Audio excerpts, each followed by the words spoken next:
नमस्कार,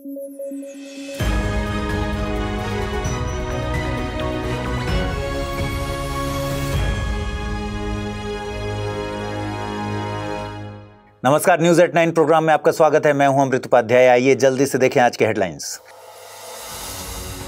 नासा ने चंद्रमा पर पानी की मैपिंग के लिए लॉन्च किया मिशन। लूनर ट्रेल ब्लेजर बनाएगा पानी का मैप। पानी की लोकेशंस का पता लगाना मिशन का मकसद।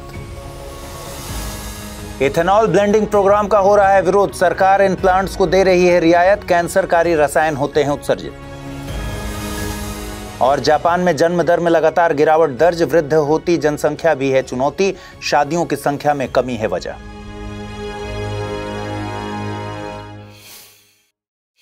आइए शुरू करें। नासा ने डिश वॉशर के साइज का एक सैटेलाइट स्पेस में लॉन्च किया है और इसका मकसद है चंद्रमा पर मौजूद पानी की जगह का पता लगाना। देखिए, ये बात तो लंबे वक्त से वैज्ञानिक मानकर चल ही रहे हैं कि चंद्रमा की सतह पर पानी मौजूद है, लेकिन ये कहां मौजूद है इसका पता लगाने के लिए नासा ने हालिया मिशन लॉन्च किया है। स्पेसएक्स फाल्कन 9 रॉकेट से नासा का लूनर ट्रेल ब्लेजर ऑर्बिटर और लूनर लैंडर अंतरिक्ष में भेजा गया है। लूनर ट्रेल ब्लेजर 200 केजी वजनी है। ये चंद्रमा की सतह पर पानी को खोजेगा, फिर उन लोकेशंस को मैप करेगा। ये लगभग 100 किलोमीटर की ऊंचाई पर ऑर्बिट करते हुए हाई रिजोल्यूशन वाले मैप तैयार करेगा। चंद्रमा पर पानी की लोकेशंस का पता होना भविष्य के मून मिशंस के लिए बहुत जरूरी है। भविष्य में चंद्र मिशनों पर अंतरिक्ष यात्री भेजे जाएंगे। इनके लिए पीने का पानी हासिल हो सकेगा। साथ ही पानी से रॉकेट्स के लिए हाइड्रोजन फ्यूल तैयार किया जा सकता है। देखिए, पानी का फॉर्मूला है H2O। इसमें हाइड्रोजन के 2 अणु और ऑक्सीजन का 1 अणु होता है। पानी का इलेक्ट्रोलाइसिस करके हाइड्रोजन हासिल की जा सकती है। इसके अलावा चंद्रमा पृथ्वी की उत्पत्ति के समय से ही पृथ्वी के चक्कर लगा रहा है। अगर चंद्रमा पर पानी के ऑरिजिन का पता लगेगा तो पृथ्वी पर पानी के ऑरिजिन को समझने में भी मदद मिल सकेगी। आपको बता दें कि वैज्ञानिक चंद्रमा पर पानी की मौजूदगी को लेकर कई अनुमान लगाते हैं, जैसे सोलर विंड से आने वाले चार्ज्ड पार्टिकल्स चंद्रमा पर मौजूद खनिजों से क्रिया करके पानी तैयार करते हैं। दूसरा स्रोत हो सकता है उल्कापिंड या फिर धूमकेतु, जिन्होंने अरबों वर्षों में चंद्रमा पर पानी पहुंचाया होगा। ये सारे कयास चंद्रमा पर पानी के होने के हैं। चंद्रमा पर पानी कितना है इसका सही अनुमान नहीं लगाया जा सका है। ध्यान रखिए कि चंद्रमा पृथ्वी का इकलौता प्राकृतिक उपग्रह है। साथ ही ये पृथ्वी के बाहर इकलौता ऐसा स्थान है जहां इंसान पहुंच सका है। यह पृथ्वी से लगभग 3,84,400 किलोमीटर की दूरी पर है। चंद्रमा पृथ्वी का एक चक्कर लगभग 27 दिन में पूरा करता है। इतने ही समय में यह अपने अक्ष पर एक चक्कर लगाता है। मतलब यह कि चंद्रमा पृथ्वी के चक्कर लगाने के साथ साथ अपनी एक्सिस पर भी घूर्णन कर रहा है। इसीलिए हमें पृथ्वी से चंद्रमा का एक ही हिस्सा दिखता है।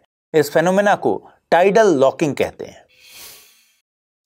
कभी कभी किसी समस्या को तुरंत सुलझाने के मकसद से जो समाधान लाए जाते हैं वो देखने में तो सॉल्यूशन लगते हैं, लेकिन प्रोसेस में लूपहोल्स के चलते कोई नई समस्या खड़ी हो जाती है। ऐसा ही एक चैलेंज है EBP यानी इथेनॉल ब्लेंडिंग प्रोग्राम।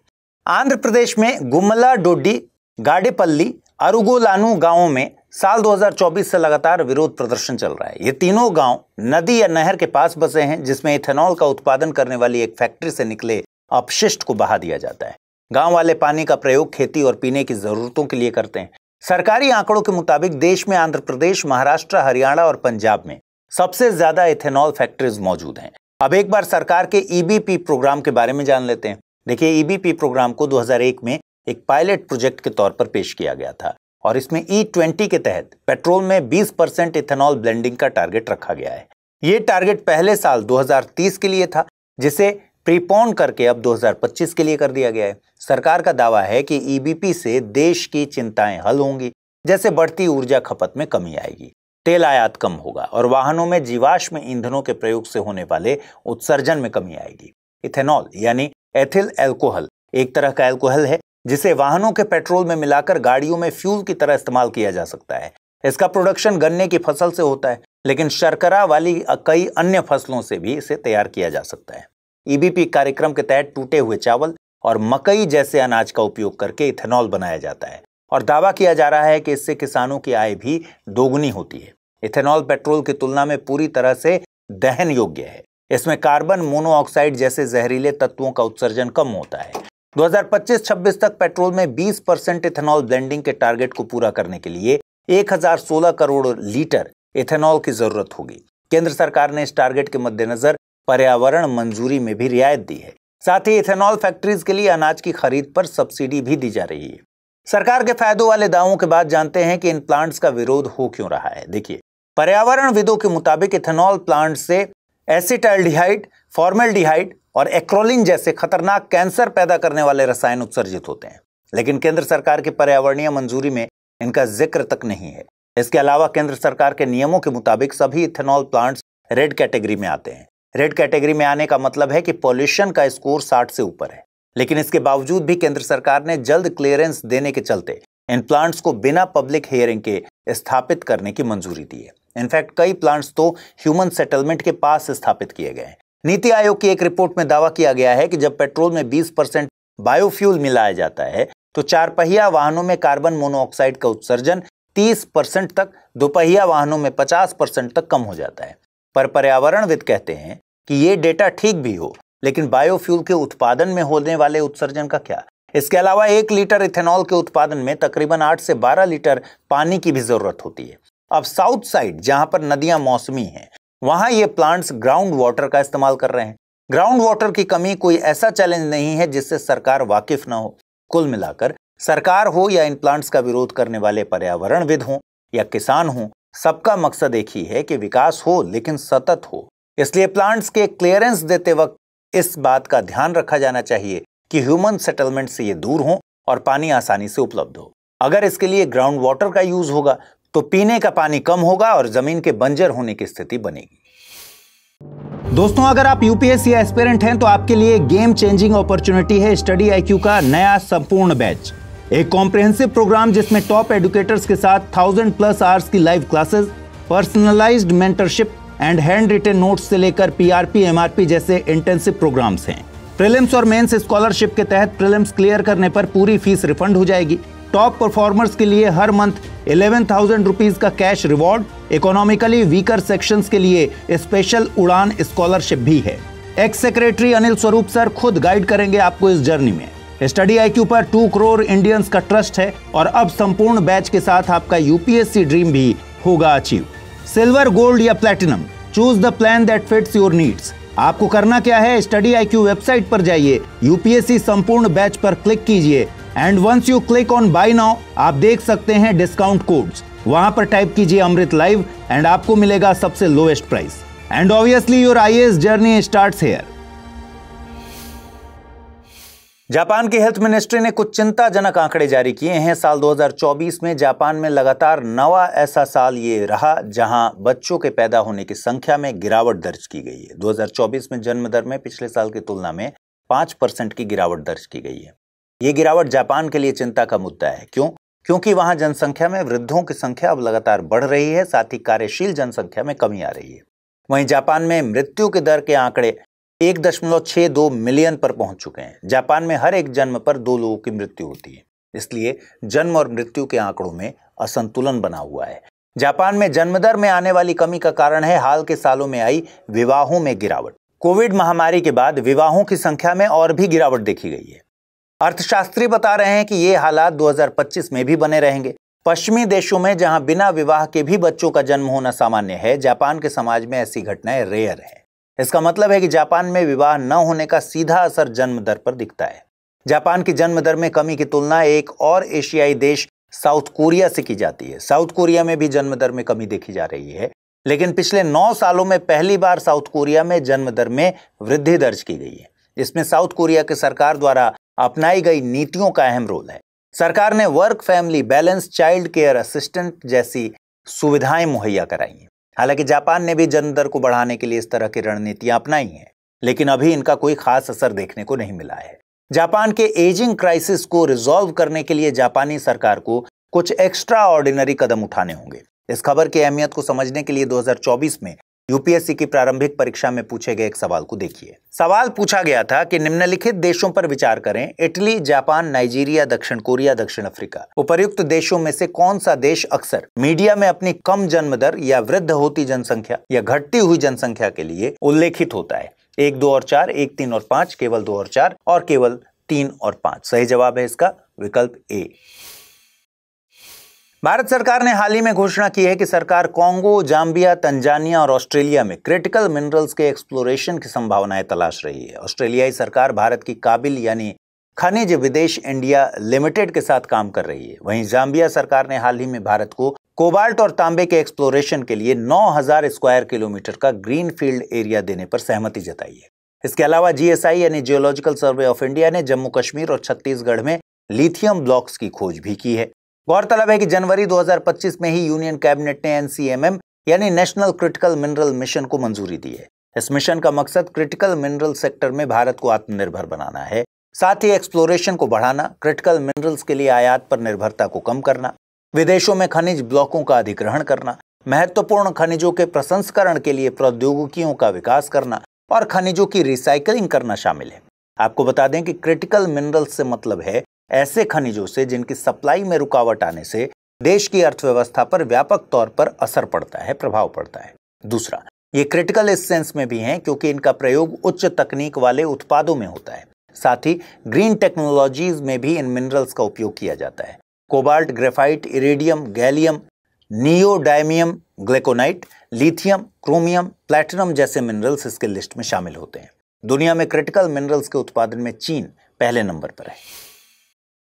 आइए देखते हैं आज का टर्म ऑफ द डे। आज का टर्म ऑफ द डे है इंडस्ट्री 4.0। इसके लिए हमें औद्योगिक क्रांति की क्रोनोलॉजी को समझना होगा। 18वीं शताब्दी में मशीनों के जरिए उत्पादन की शुरुआत हुई जिसमें पानी और भाप का इस्तेमाल हुआ। इसे इंडस्ट्री 1.0 कहा गया। इसके बाद 19वीं शताब्दी में श्रम और मशीन की सहायता से असेंबली लाइन के जरिए बड़े पैमाने पर उत्पादन की शुरुआत हुई। यह इंडस्ट्री 2.0 कहलाई। वहीं 20वीं शताब्दी में IT और इलेक्ट्रॉनिक्स की मदद से ऑटोमेटिक उत्पादन की शुरुआत हुई जिसे इंडस्ट्री 3.0 कहा गया। ठीक उसी तरह अब 21वीं शताब्दी में इंटेलिजेंट मैन्युफैक्चरिंग पर काम जारी है जिसमें data, cloud, artificial intelligence, machine learning, robotic अहम भूमिका अदा करते हैं और इसे इंडस्ट्री 4.0 कहा जा रहा है। इंडस्ट्री 4.0 4 मुख्य कारकों पर आधारित है: कनेक्टिविटी, ऑटोमेशन, आर्टिफिशियल इंटेलिजेंस और रियल टाइम डेटा। इंडस्ट्री 4.0 में स्मार्ट फैक्ट्री की अवधारणा पर काम किया जा रहा है। आइए देखते हैं आज के रैपिड न्यूज में क्या है खास। सरकारी ई मार्केट प्लेस ने स्वायत्त पहल की 6ठी वर्षगांठ मनाई। यह पहल 2019 में महिलाओं, युवाओं और स्टार्टअप्स को सरकारी खरीद में शामिल करने के लिए शुरू की गई थी। जेम ने फिक्की FLO के साथ समझौता किया जिससे महिलाएं बिना बिचौलियों के सीधे सरकारी खरीदारों से जुड़ सकेंगी। स्वायत्त के तहत स्टार्टअप रनवे और वुमनिया स्टोर बनाए गए हैं जिनसे स्टार्टअप्स और महिला उद्यमियों को सरकारी ऑर्डर मिलते हैं। शुरुआत में जेम पर 6300 महिला उद्यमी और 3400 स्टार्टअप्स थे जो अब बढ़कर 1.77 लाख महिला MSMEs और 29,000 प्लस स्टार्टअप्स हो गए। जेम का लक्ष्य 1 लाख स्टार्टअप्स को जोड़ना और महिला उद्यमियों की संख्या और हिस्सेदारी को बढ़ाना है।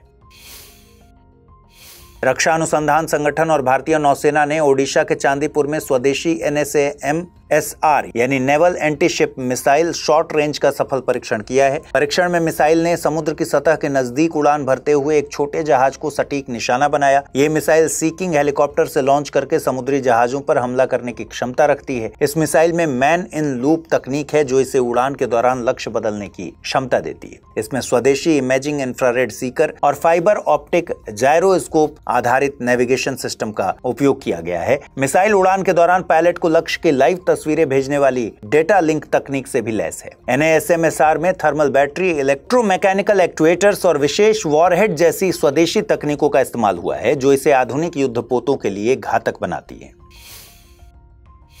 नासा एक नए सौर मिशन पंच की तैयारी कर रहा है जिसका मकसद सूर्य के कोरोना और उसके आसपास के हेलियोस्फीयर क्षेत्र का विस्तृत अध्ययन करना है। इस मिशन को SpaceX के रॉकेट की मदद से लॉन्च किया जाएगा। पंच में 4 छोटे उपग्रह शामिल हैं जिनमें से हर एक का वजन करीब 64 kg है और ये सभी पृथ्वी की निचली कक्षा में स्थापित किए जाएंगे। इसमें 3 उपग्रह वाइड फील्ड इमेजर और एक नैरो फील्ड इमेजर लगे होंगे जो हर 4 मिनट में पोलराइज्ड फिल्टर की मदद से 3-3 तस्वीरें लेंगे। ये पहला मिशन है जो प्रकाश के पोलराइजेशन का उपयोग करके सूर्य के कोरोना और सौर हवा की 3D इमेज बनाएगा जिससे वैज्ञानिकों को स्पेस वेदर के बारे में सटीक भविष्यवाणियां करने में मदद मिलेगी। इस मिशन की अवधि 2 साल निर्धारित की गई है। भारतीय नौसेना की एक टीम रूस में बन रहे स्टील्थ फ्रिगेट तमाल के संचालन के लिए सेंट पीटर्सबर्ग पहुंची है। तमाल का कमीशन जून 2025 में होने की उम्मीद है। ये महत्वपूर्ण है क्योंकि तमाल आखिरी युद्धपोत होगा जिसे भारत से बाहर कमीशन किया जाएगा। इसके बाद भारत अपने युद्धपोत खुद डिजाइन करने के साथ साथ उनका निर्माण भी करेगा। तमाल की निर्माण प्रक्रिया अक्टूबर 2016 में हुए एक इंटर गवर्नमेंटल समझौते का हिस्सा है। इस समझौते के तहत 2 पोत रूस से आयात किए जाएंगे और 2 गोवा शिपयार्ड लिमिटेड द्वारा तकनीकी हस्तांतरण द्वारा भारत में बनाए जाएंगे। इससे पहले युद्धपोत INS तुशिल को 9 दिसंबर 2024 को कमीशन किया गया था। डेनमार्क ने भारत के साथ सतत ऊर्जा समाधानों पर सहयोग को मजबूत करने के लिए ग्रीन ट्रांजिशन अलायंस इंडिया पहल की घोषणा की है। यह पहल वैश्विक कार्बन न्यूट्रलिटी प्राप्त करने में मदद करेगी। GTAI भारत में सतत ऊर्जा विकास को बढ़ावा देने में महत्वपूर्ण भूमिका निभाएगा और दोनों देशों के व्यवसायों, सरकारी निकायों, अनुसंधान संस्थानों और वित्तीय हितधारकों के बीच सहयोग को बढ़ावा देगा। इसमें कई डेनिश कंपनियां जैसे ग्रैंडफोस, कोपेनहेगन इंफ्रास्ट्रक्चर पार्टनर्स आदि शामिल हैं। यह पहल 2020 में हस्ताक्षरित ग्रीन स्ट्रेटेजिक पार्टनरशिप के तहत की गई है। डेनमार्क का लक्ष्य 2045 तक नेट जीरो कार्बन एमिशन को प्राप्त करना है। आइए जल्दी से देखते हैं आज के बुलेटिन पर आधारित सवाल। पहला सवाल है, नासा का मिशन पंच किससे संबंधित है? सूर्य, चंद्रमा, बृहस्पति या फिर शनि? और अगला प्रश्न है, इथेनॉल ब्लेंडिंग प्रोग्राम के संबंध में निम्नलिखित कथनों पर विचार कीजिए। इसका लक्ष्य वाहनों से होने वाले उत्सर्जन में कमी लाना है। E20 के तहत पेट्रोल में 20% इथेनॉल ब्लेंडिंग का लक्ष्य 2025 तक के लिए रखा गया है और कूट के जरिए इस क्वेश्चन को सॉल्व करना है। कौन से कथन सही हैं? केवल एक, केवल दो, एक और दो दोनों, न तो एक नहीं दो। आइए देखें पिछले बुलेटिन में मैंने क्या सवाल पूछे थे आपसे और सही जवाब उनके क्या हैं। पहला सवाल था, भारत सरकार ने नेट जीरो हासिल करने का लक्ष्य तय किया है। ये लक्ष्य किस साल के लिए है? 2047, 2032, 2070 या फिर 2050? सही जवाब है विकल्प सी यानी 2070। और दूसरा प्रश्न था, खबरों में रहा कैली फंड संबंधित है जैव विविधता अभिसमय से, मॉन्ट्रियल प्रोटोकॉल से, क्योटो प्रोटोकॉल से या फिर सेंडाई फ्रेमवर्क से? सही जवाब है विकल्प ए यानी जैव विविधता अभिसमय से। आज इस बुलेटिन में इतना ही। कल रात 9 बजे फिर से मुलाकात होगी। ख्याल रखिए अपना, ठीक से पढ़ाई कीजिए। अगर आप इस बुलेटिन की PDF चाहते हैं, अमृत उपाध्याय 007 टेलीग्राम चैनल है जिस पर इसकी PDF रोजाना मिलती है। नमस्कार।